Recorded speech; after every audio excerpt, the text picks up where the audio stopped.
For more rates could be headed, let's bring in Sven Henrich. He is the founder of Northman Sven, great to see you. Thanks for joining us. To see you.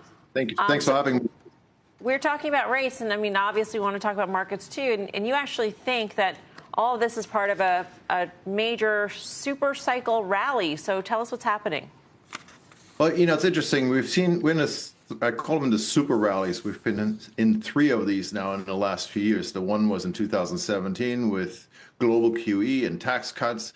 Then we had obviously the overall global QE rally in 2021.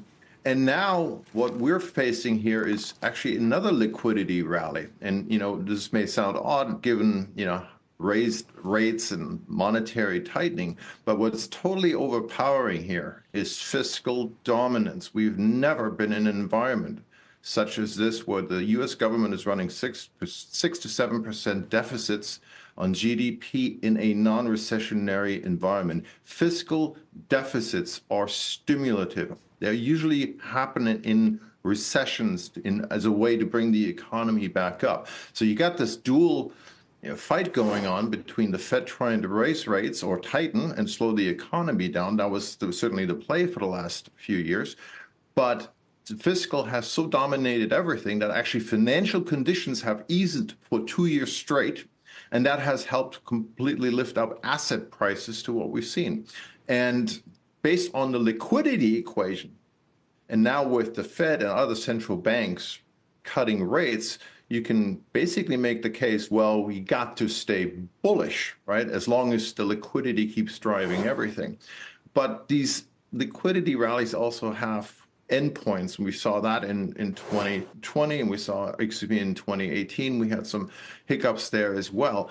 And I'm having, you know, we've been on this liquidity train all year, and basically, you know, markets have been up 11 months out of the last 12. It's a one-way train with hardly any corrective activity in between. And so now as we're heading into the election, you know, I'm getting a little concerned about a few items.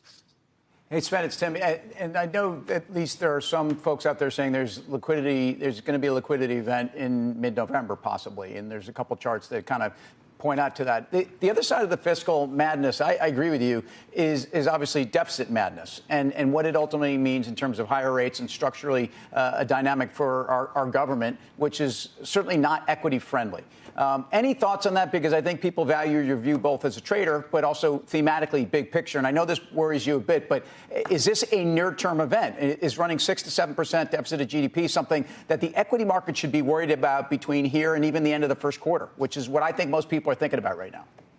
I think this is a very fair question, Tim, and the issue is, frankly, nobody knows. What I will point out is, as strong as this has been, remember, we just ran another $1.8 trillion deficit.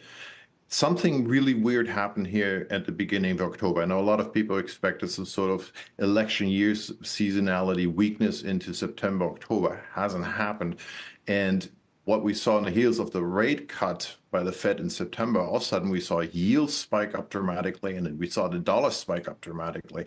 These were correlated with equities quite a bit over the last few years.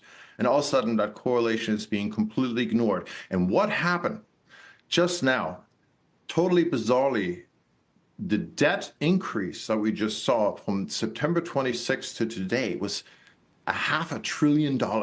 That's $6 trillion annualized. It just pumped us up. And as I said before, you know, debt raises, fiscal deficits are stimulative. What are they doing there? And does that explain all of a sudden the complete lack of correlation with asset prices? And my concern is, since, you know, $500 billion debt increase in 4 weeks does not seem sustainable at all, does that create now some imbalances in the market that it's setting up itself up for some sort of corrective activity? Look, you know, I know everybody's on a train for year-end rally, you know, kind of myself as well, but I am concerned about, you know, these disconnects that we just saw, and then heading into a very contentious election. You know, I'm not going to predict the outcome of the election. I'm just going to predict two things here. One is a lot of people, no matter who wins, will be disappointed. And number two, at the outcome of this, you know, you're still looking at both candidates actually promising more deficit spending in their campaign promises. Yep. Sven, great to see you. Thank you.